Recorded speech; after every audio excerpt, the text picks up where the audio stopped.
Happy Friday! Just waiting for some folks to join. Welcome to the first episode of Say That Again. My friend Stephanie will be joining me shortly. Hi, Tuttle Muffin! So exciting! Greta! So for anyone who hasn't seen any of my posts on the show, essentially it's me and a close friend talking about a topic that we're both passionate about. There she is. On shortly. Just waiting for that connection. Hi Anna. Yay! So fun. Hi. How are you? I'm good. There's a mirror behind me. That's weird. I'm going to move that so you can't see it. I'm good. How are you? Okay. Good. I love your hair. It's so cute. Thank you. I realized I left my sliding glass door open and my street is a little bit loud, so let me know if at any point there's like a lot of traffic noise. Okay. That is a dog crying because he likes his roommate better than me, so you might hear that as well. Oh my god, hi Joy. Oh, so cute! How fun! Oh, this is gonna be great. I just love the fact that I get to talk to you for 45 minutes.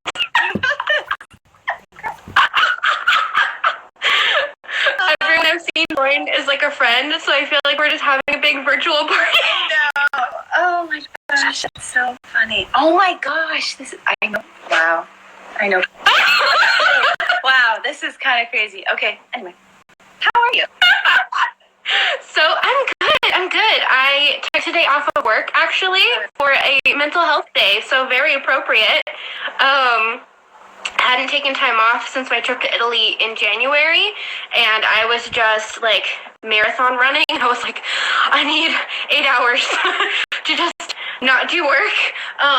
But so I woke up at 10 and I watched did you see the Parks and Rec episode last night? Is it good? You have to watch it. It's so funny. So I did that like from bed before I did anything else because they're in quarantine. We love you too, Katie. And then I just like showered and like got ready for the day. Sorry, TMI. But I went for like this 2-hour-long walk in the sun. I might be dehydrated. I'm a little like tired, when you're like in direct sunlight for a long time. Yeah. But it felt good. Well, that's good. How was your day? My day, I saw 4 clients, but through telehealth. So like therapy, which is very interesting. Like I had a client, like she was like, I should say like just like have, you can see that like, this is their home, like this is their, you just see a little bit more of a person just being at home. So it's very different. Like I've never experienced that before till this past month. But it's kind of cool. Like I've it's sometimes it takes some getting used to. That's all I can say. Does it help, do you feel like, to have a little bit more insight into their personal world, or does it kind of jumble things? I think it depends on how comfortable the people are in their home. So for some people, this is not where they want to be in the quarantine. So that gives you something to work with, honestly, in therapy. So you can't say, it's fine, because clearly it's not. I think the biggest challenge is that some people have limitations to privacy. So, like, what's not good is if someone's walking in constantly, or, that's an issue that I think most people need to be aware of when they want to do telehealth, is that try to get a closed door, like be in a room, and use earbuds if people can hear you. Yeah, that'd be the main. That's a good idea.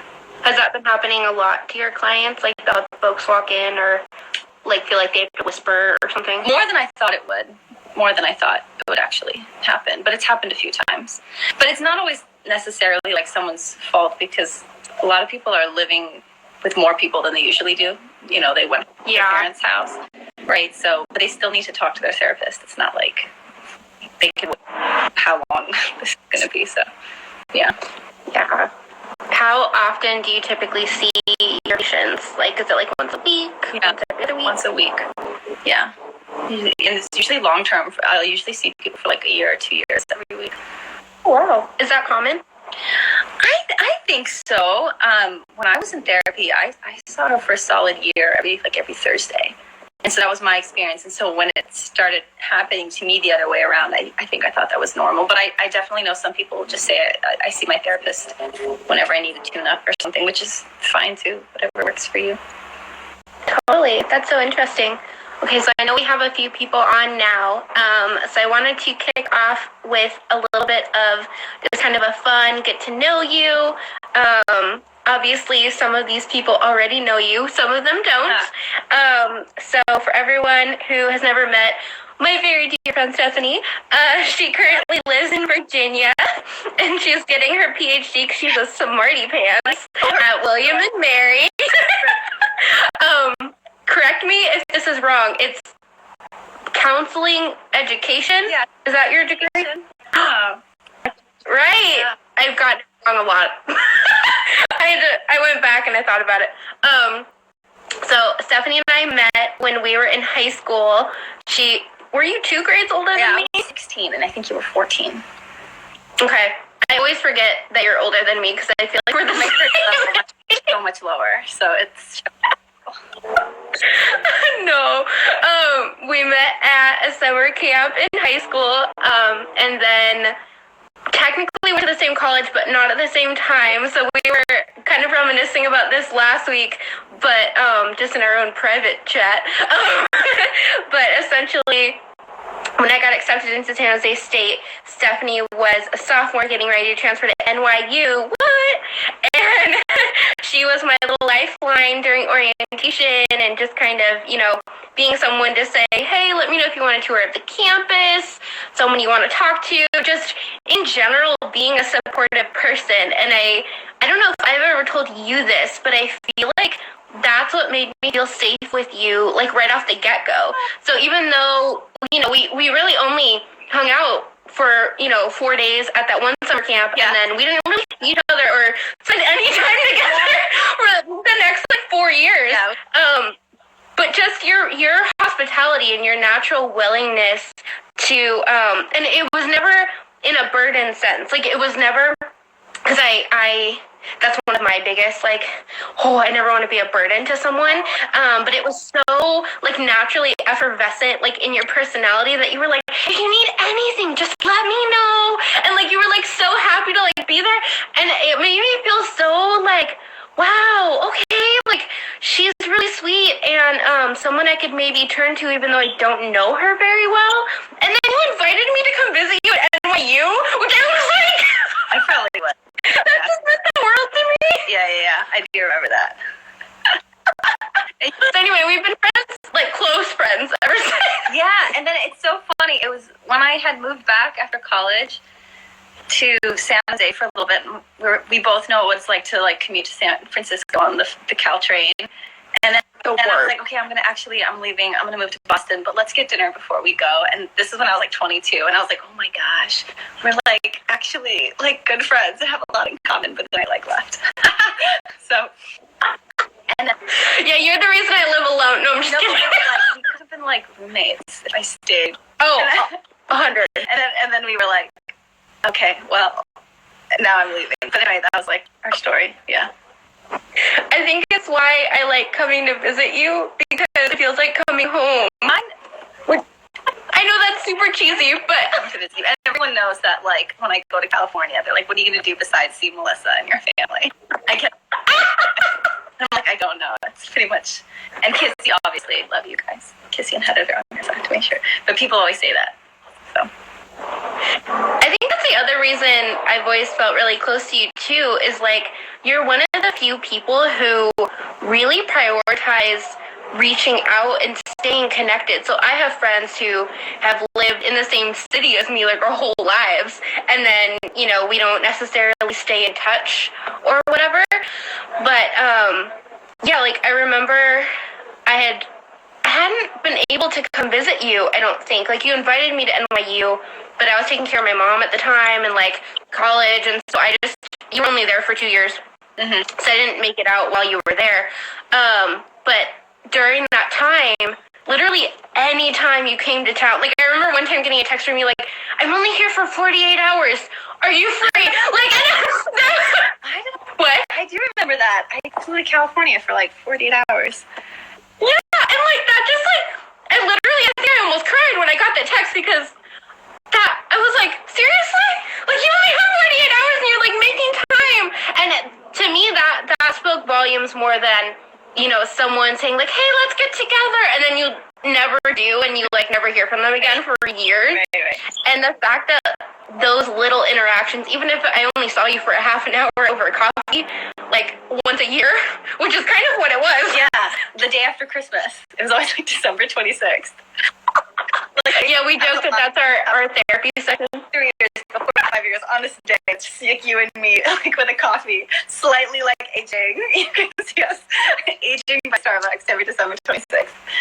Please, aging. We look exactly the same. Someone did think that I was like in my early 20s the other day, and I was like, so yeah, you look good. Thank you.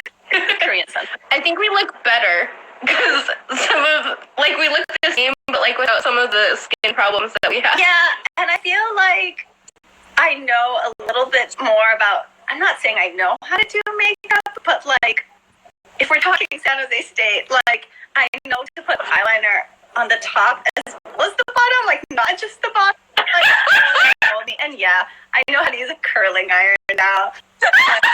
And okay, so Joyce, at San Jose State,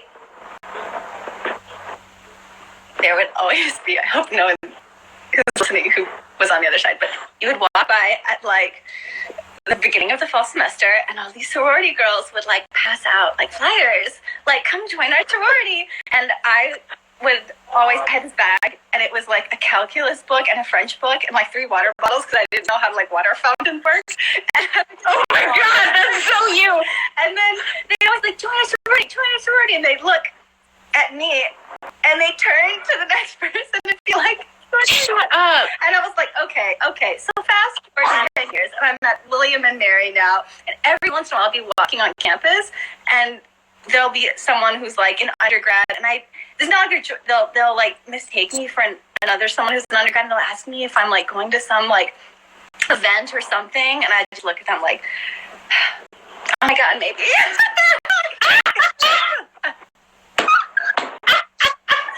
So those always like make my day. Anyway. I love that. That's amazing. To this day, just so you know, I have only taken makeup recommendations from you and my friend Greta, because I think you guys know what you do. But the foundation I'm wearing is the one that you let me borrow when I visited you in Virginia and was breaking out. I will say I shouldn't have bought the exact same one because you're obviously a couple shades lighter than I am. But when I bought it last year, basically right after I came home from seeing you. And I didn't go into a store to get it, so I was hesitant to buy a different shade because I was like, well, it worked. Right. But what I forgot was that I visited you in March when I was like super white, and so then it was summer and I got tan, and so now I have to like make sure I put bronzer on with it, otherwise it feels like this like whiteout. But yeah, I like raiding your little cabinets and stuff because you got some good stuff going on. Thank you. I got that idea from Chrissy Teigen because she's half Asian too.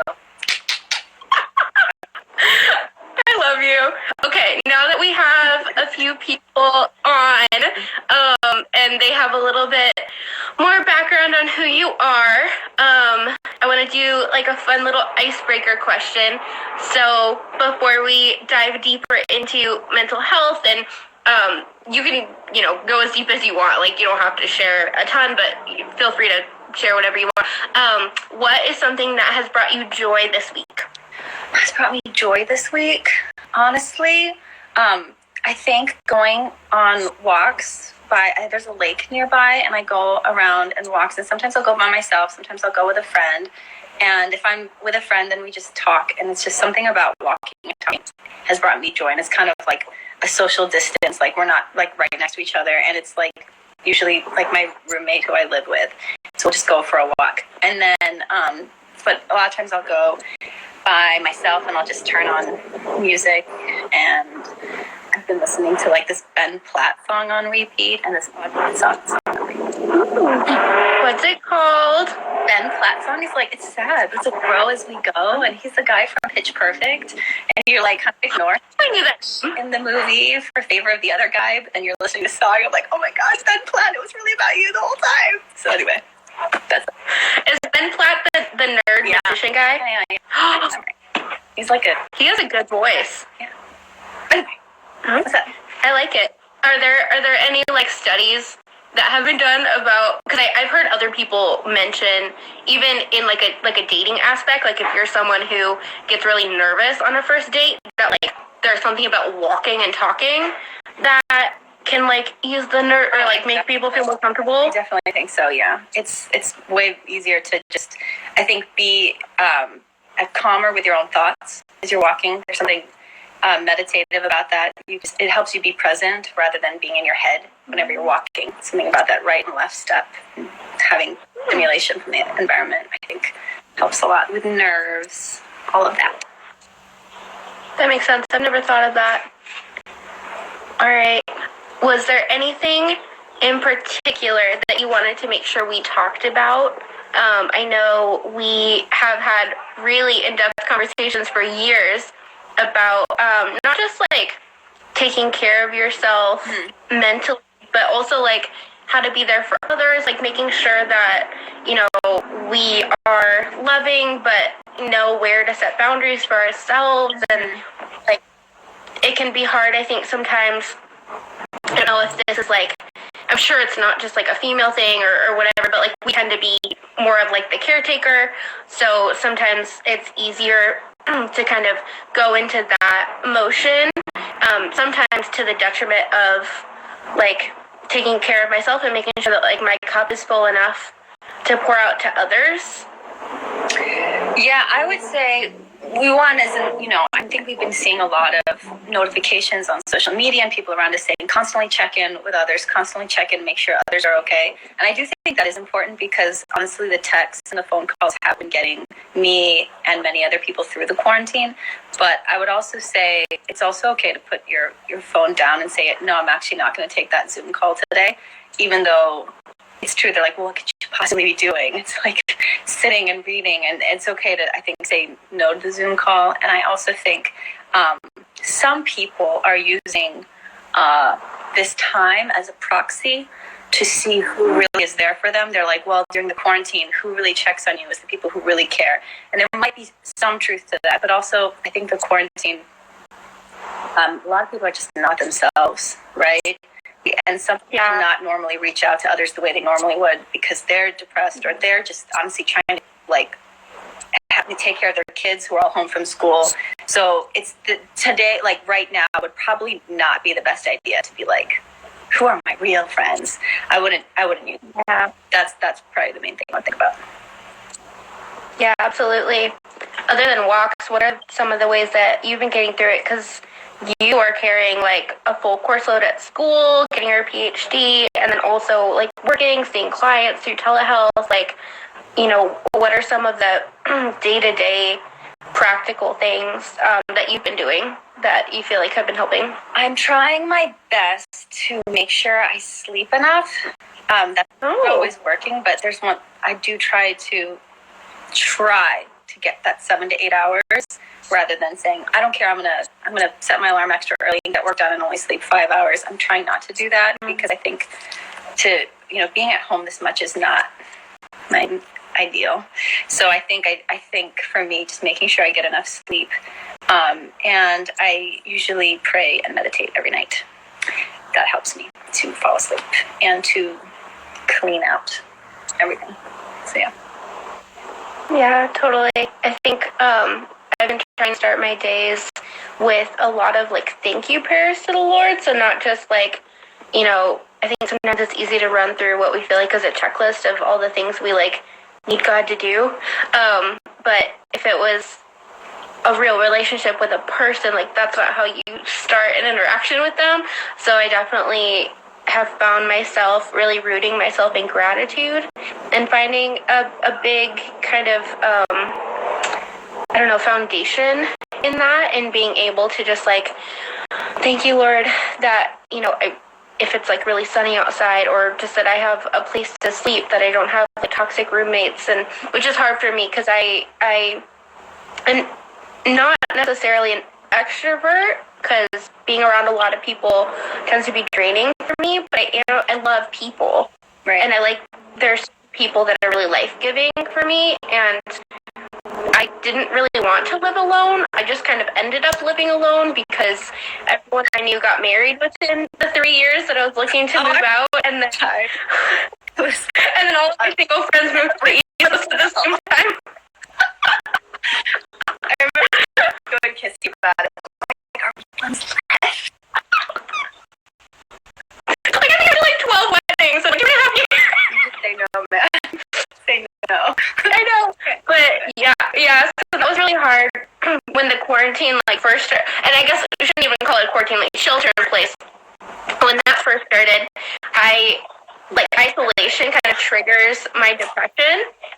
So that can be really hard. But I think I've found a lot of help from finding the things to be grateful for. Okay, yes, I have to live alone, and that can feel really isolating, but I don't have to worry about taking care of anyone else but myself.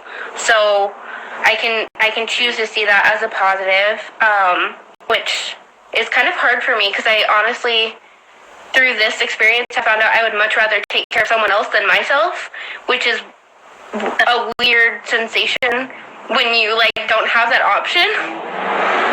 Right. So prioritizing taking care of myself feels really wrong and really weird, but I'm forced into that. So I'm choosing to see that as a positive thing that I can learn and grow from, and create habits, even if it's just doing my dishes or just putting stuff away. It's something that, if I could go do that for someone else, I would just leave my stuff for weeks, which is kind of where I've been operating for years now. Mm-hmm. So for better or for worse, it's forcing new habits. Right. Yeah, it's giving us the opportunity, I think, to try new behaviors and try new mindsets out, because we're out of our youth. I'm just seeing who's joining. Hi, Nancy. Anyway, but so, gosh, I'm trying to think about what we do. So when I'm thinking about what you're saying, it's so hard for me to take care of myself. How's that been going for you over the last over the course of time? So at the beginning it feels incredibly weird, and then what does last week look like compared to the first week for you? Oh gosh, so much better. I think it looks like me actually loving myself with my actions. Really? Yeah, which is weird to say. But I've learned through a lot of self-evaluation, one of my top love languages is acts of service. Okay. Which I don't know why I didn't identify that before. And I think some of them are nature and some are nurture. I have no idea if there's any backing for that. Right. But I think that one for me is because I grew up, taking care of my mom, and I was literally her hospice care, the last, 6 weeks of her life. And before that, I took care of the bills, and it wasn't my whole life. She was an amazing, I was so well taken care of, but at the same time, I had to step up to the plate in so many ways. And I think I'm realizing even emotionally, long before, around 14, 15, which was really young, and then lost her at 19. And then when my college boyfriend and I were together for 3.5 years, one of the main things that I loved about him and about our relationship was he was there. Mm-hmm. Things, he may have felt distant at certain points, but then some crisis happened. During that time, my adopted mom got hit by a car as a pedestrian, and it was really bad. Bad. She was in the hospital. Remember that? Oh, yeah, I do remember. Whoa. Yeah. Awful, concussion, vertigo, it was terrible. But I will never forget, I went, my way of coping with it was, okay, my adoptive dad is at the hospital, they are just trying to be there for her. And oh my gosh, we're all kind of falling apart and like having to deal with this in our own way. And then, you know, my sister was shuttling back and forth, bringing our dad, you know, what he needed, bringing them food, like whatever it may be. And my brothers were doing similar things. Like everyone kind of like was finding their own niche. And I started to realize like, but no one's at the house taking care of the house. Yeah. And so even though it felt isolating to leave the hospital and that everything within me wanted to stay by her bedside and be there, right. I was like, there's a need that isn't being met. So I was like, okay, well, that needs to be where I go. Like, dishes were piled up, like, the dogs needed to be fed, like, there was all of this stuff, and I'll never forget my boyfriend dropped me off at the house, and it felt so alone and so whatever, and I think I just went into the bathroom to, like, kind of cry and, like, melt down, or to, like, let myself process it. I tend to be like I use action to push all that down, and then at a certain point I crack. Yeah. And I came out, and he was doing the dishes. And I literally lost my mind. I was like, that is what I want. Like, you can be the nicest person in the world, you can, like, all these things, but, like, when you show up, when things get hard, like, that's what I'm looking for. So anyway, all that to say, I've only recently realized, and I know, I remember it came up on my Facebook memories that I had shared, basically, like, you know, yeah, like, sharing that scenario, and your comment was, oh, it's like that scene from He's Just Not That Into You. Yeah. Which is what I pictured, too. I feel, yeah. Yeah, so, sorry, super long story, but all of that to just say that it wasn't until recently that I even realized the reason that matters to me so much is because acts of service is one of my love languages, just because when I feel taken care of, like, that just, something deep inside of me just feels warm and loved. And so, because I'm used to doing that for other people, it's one of the main ways, like, apparently, I'm also learning physical touch is my number one love language, which makes sense because I'm a hugger. So if someone's crying, I'm like, oh no, let me give you a hug. But then I'm also like, what can I get for you? What can I do for you? And so because I'm not able to do that for anyone, I can't do either of those for anyone. The first week, to answer your question of how this week looked different than the first week, I really, really struggled with my depression. Like, it came back full force. My anxiety tends to be something that just, like, lives under the surface, and I always just have, like, a low hum in my nervous system that is just like, oh. But my depression comes and goes, and it tends to be, like, triggered by different things. And the isolation and just feeling immediately alone, very unexpectedly, because I was planning to go into work the next day. Like, it just felt like it hit out of nowhere, and I just didn't have time to process or prepare for it. So that first week, it really looked like I honestly couldn't get out of bed. Like, on the weekends, I was sleeping until 3 or 4 in the afternoon for 16 hours. And it just, I couldn't wake up. And so my dishes were piled up. I didn't, want to do anything really to take care of myself. I hardly ate. Not because I was trying to. I just never felt hungry and never had the energy to, like, do any of those things. And so this week, my sleeping pattern is better. So I'm sleeping 7 to 8 hours and then able to, like, wake up and function just fine. I am actively doing my dishes, which is new for me, and shout out to my friends Greta, Kelly, and Matt, because they basically shamed me. We had, like, a Zoom call. They used it for good.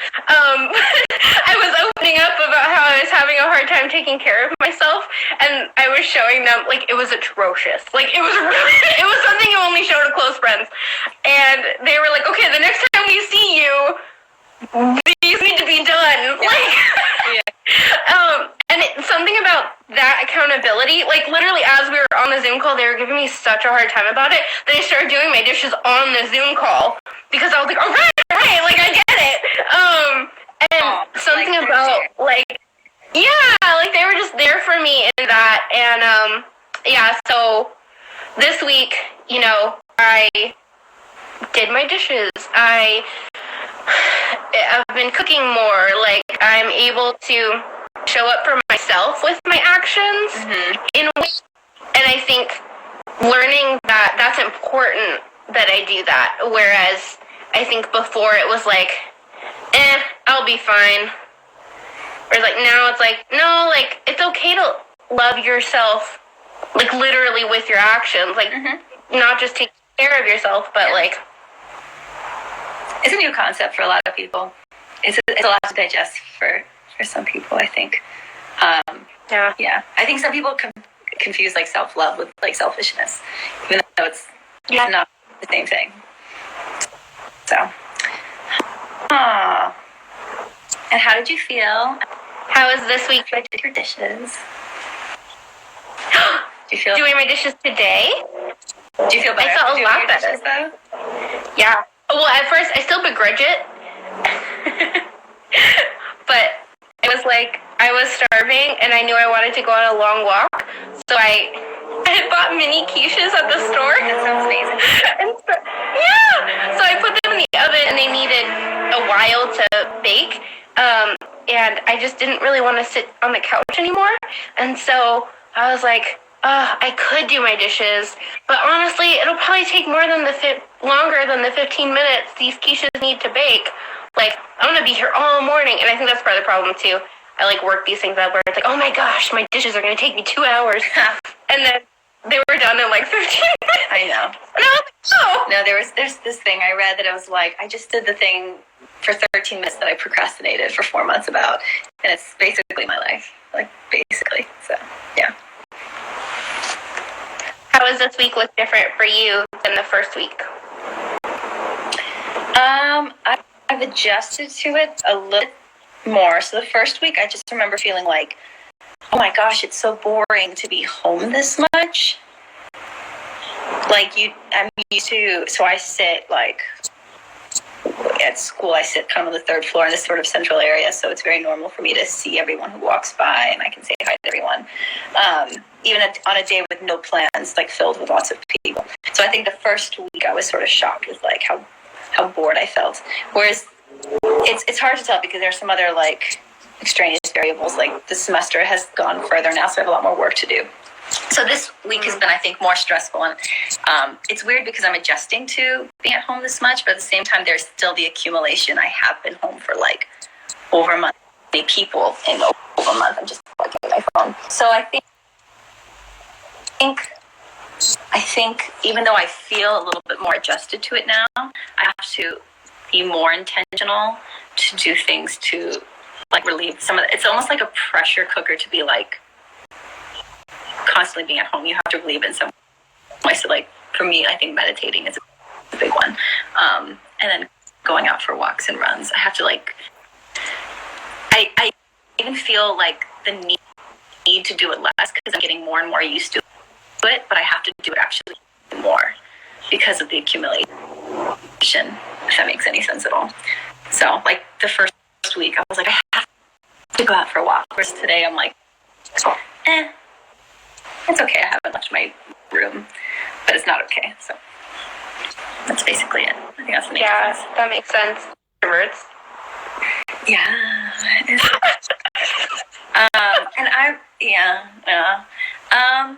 It definitely, you don't always feel it. So like sometimes if I notice that I'm being a little bit more irritable than usual, or you know that feeling sometimes, an antsy feeling, you're like, am I hungry? Am I tired? Or I don't know what it is, but there's something, you're like craving something, you don't quite know what it is. And then, like if I feel it sometimes right here, I'll just like put my hand here and I'll sit with it for a minute and I'll realize, oh, it's actually like a loneliness feeling, which I'm not normally used to feeling because I'm pretty blessed with people who kind of pour into my life. So that in that sense, I'm really lucky. So the fact that I feel this major difference during this time actually is a testament to like, okay, I was given a lot in life. But yeah, it is hard. It's this, you feel like you're kind of like running on a quarter tank, like if even. That was especially at the beginning. It has gotten better, but I'm not by myself. So I live with like my bestie, and we're roommates. So it's just I'm very aware that it's like not the same as someone who's living alone. Yeah, and for those who don't know Michelle, she's also amazing. Yeah, she's great. Yeah, I definitely hear and feel all of that. For people who, I don't even know, maybe your clients that come to you as well, for people who are like struggling with loneliness right now, because I think I heard a quote once, I don't remember who it was from, but they said being alone isn't the loneliest, it's feeling alone when you're surrounded by people. Yeah. So even, if people are living, with like 6 people right now, they may feel extremely alone, especially if those people are like to the point that you made earlier, we're all just trying to get through this and dealing with it in our own way, and no one's really kind of themselves fully right now. And so I think that can be hard if you're living with a lot of people and everyone's kind of spiraling in their own way and trying to just get through it. Like, they may not be there for each other in the same ways that they normally are, which can maybe make people feel more lonely. Do you have any kind of tips or like things that you've been sharing with your clients, or anything about how to, I don't even want to say combat it, because I don't know that, but to just get through it? Yeah.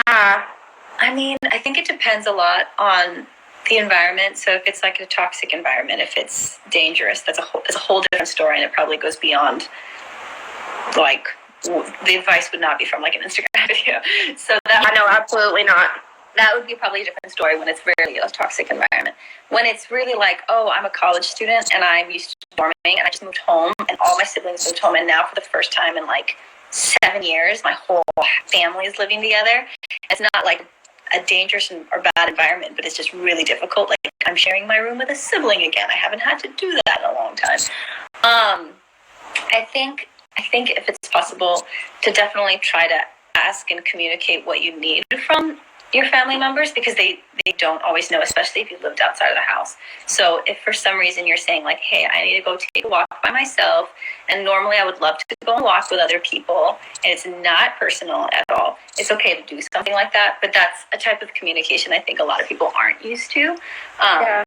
Because you wouldn't normally have to say something like that. Normally you would just wait for a time where it was convenient and you could kind of steal away.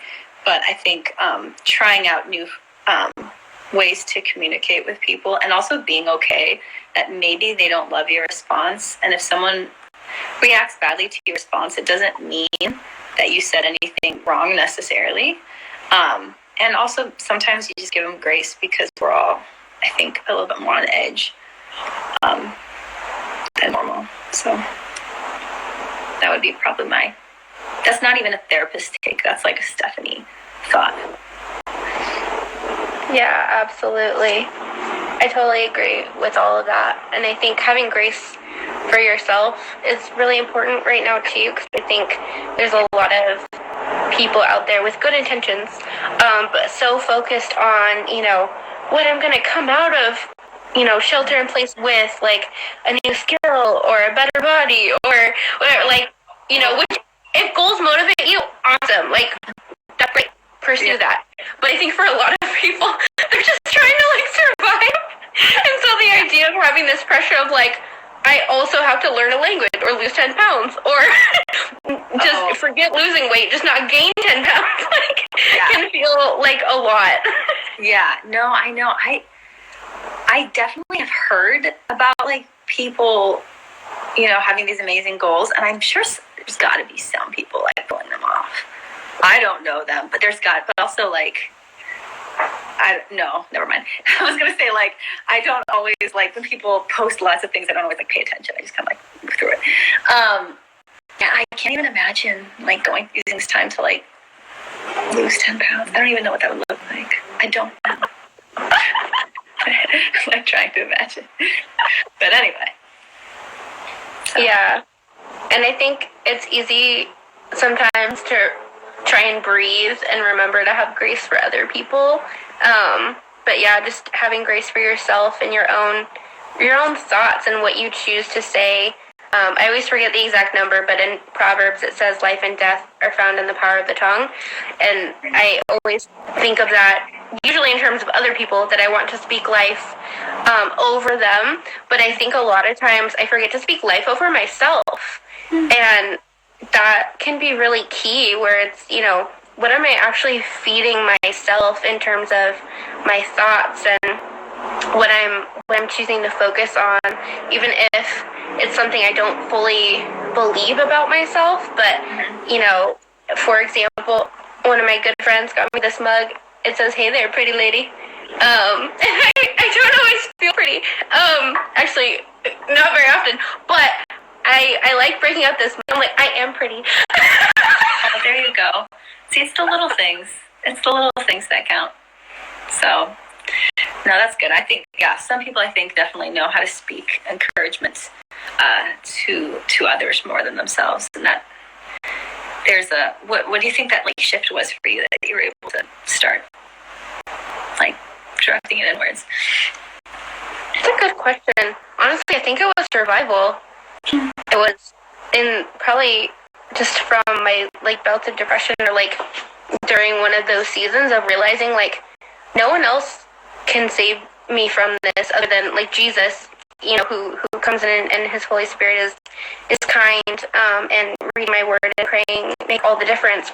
But I struggled with depression for over a decade. It's just something that comes and goes, and you can't pray it away. I mean, I'm sure you can. God heals. I believe that for me, it's something that I have to kind of crawl my way out of every time. Yeah, it takes work. Yeah. Yeah, so I think it came from one of those seasons where I realized, I can't just sit in the muck and mire of where my thoughts are going. I have to actively change the track of this train. Right, yeah, something had to change. It wasn't sustainable anymore. Yeah, that sounds about right. That's when you really do need, an update. When your computer says update, and you're no, I'm, on Facebook now. I can't turn my computer off or whatever and restart it. But finally, when programs don't work anymore, then you're okay, I won't live in 2014 anymore, and then I'll update. It's kind of like that. I agree. It's really, now it's actually stopping me from doing my daily tasks. I can't even function now. When probably, yeah, we could always be updating our thoughts and stuff to thrive, but a lot of times, it's when we just can't do it anymore. But hey, that's what we call resilience, when you're able to overcome. So, good for you. I think it was also internalizing the verse about taking your thoughts captive, that, that's literally what God says, to take your thoughts captive and put them under the submission of, who he is. And I think the best analogy I ever heard was a youth pastor was someone was talking about that verse and saying, I feel like I have no control over my thoughts. They just come in, and how the heck are you supposed to take control? And he equated it to, your mind is like a hotel. You don't necessarily have control over who walks into the lobby, but you sure as heck have control over who you let check into a room. And so essentially, you may have a weird thought that kind of comes in. Don't worry about that. Don't beat yourself up and feel shame or whatever. But, what are you dwelling on? What are you, if you say that you're fine, but you're having, internal arguments with people in your life, or you're in the shower and you're for 15 minutes, that's something that you're letting check into a hotel room in your mind, and that's where you can take control over, where you're taking your thoughts captive. Okay. Yeah. No, I think, the hotel analogy is a good one, because you can't control all the little things that come into your mind. But I would agree. Well, I can't believe it's already almost 6 o'clock. I feel like we just got started. Yeah. Is there anything you want to leave people with in terms of your own journey on, pursuing mental health? Because I feel like it's not a milestone that you achieve necessarily. Like you said, it's always a software update. It's something that you actively and intentionally have to engage with. Otherwise, it doesn't automatically take care of itself. Is there anything that you've learned over your years. I know you talked earlier about, you're going to therapy journey or treating people or, just getting your PhD in counseling education. Like, I feel like you have had much more exposure to this in a variety of different settings than most people I know. What I would leave people with, I don't know if there's anything I could say that would be anything groundbreaking for anyone, because everyone is going through something different. But I would just say encourage people to talk to someone if they think it could help, because I also kind of waited for like the software update when things weren't working anymore, and I think probably at like 22 or 23, whenever that was, that's probably the only thing that would have gotten me into working on mental health. And I don't necessarily mean calling a therapist, whatever it is for someone. I do sometimes wonder, like, what would have been like if at like 16, before things got really weird, what would have happened? What could have years that could have gone back? And it's not too much to go down the road of like what could have been, but I would probably encourage people to take it, put their mental health not dead last, because I think it's so easy to do that. And that's not putting anyone down for saying, okay, I know there's a lot of parents right now who are like, I would love to go to therapy, but I'm just trying to like get my kids to finish their, school at home, and I'm trying to handle all my, college kids back home. So that's not like to say that people aren't trying, but it's just a little bit of encouragement to try calling a counselor if that's their style, or some people prefer obviously face to face, which I do as well, but maybe making an appointment for whenever this does lift, to say I can go see someone after. That's probably my only little plug. Yeah, if for any reason counseling isn't a viable option for someone at this moment, are there any like resources that you've used just in your own kind of journey and like tune up? Yeah, no, I read a lot of, and they're not necessarily like self-help books, but whatever I'm kind of going through at the moment, reading books. Again, I know I talk about like practicing mindfulness and meditation, but I do that quite a bit. And honestly, sometimes just talking to like a friend, like is a big one. Someone who does pour into your life. And that's not to like go around qualifying your friends, like he pours in, but she doesn't. But you can say right now, and we've all done it, it's fine. but thinking like, okay, I know that right today I need to talk to someone who I know can just like bring light, and then making that call. I think that's something helpful. Totally. Yeah, and as far as like the mindfulness, I've definitely found it helpful. Even just in my prayer time, I think sometimes it's easy to get so caught up in my thoughts that I feel frazzled, which is so crazy. But it's definitely even just sitting there and like asking the Lord to just be with you and just sitting in the silence of his presence and focusing on my breath, like not even having worship music on, just like sitting with Jesus is like so life-changing. Yeah, it's so easy. I think prayer, I would consider prayer as a type of contemplative practice too, and it's easy to get caught up in this and I want that and I'm upset about this, and there's nothing wrong with that, but there's something about sitting and whatever someone's spirituality is, but tapping into that higher being that gives you life, and just breathing and asking God to be with you, I think is pretty, for me, very powerful. I know that you agree with that as well. So yeah. Well, thank you so much for joining me and kicking off the first episode of Say That Again. Hopefully everyone who joined had a good time. It looked like you did. It's mostly all of our friends, which I love. So I feel like we just had a fun party that talked about something really important. So key takeaways, make sure that your cup is full so that you can keep pouring into other people. It's okay to love yourself with your actions and take care of your mental health before your computer shuts down. Exactly. Thanks, everyone. I've enjoyed reading the comments, And there's I know. I like was so surprised to see, and it's just like cool. Anyway, love it. Love you so much, and we'll talk again soon. But just thank you for being in my life and being one of my, people that has always spoken life and love and positivity over me. You've made a huge difference. So I love you and just thank you. Everything you said to you as well. Thank you so much. All right. I will talk to you later. Talk to you later. Love you. Bye. Bye.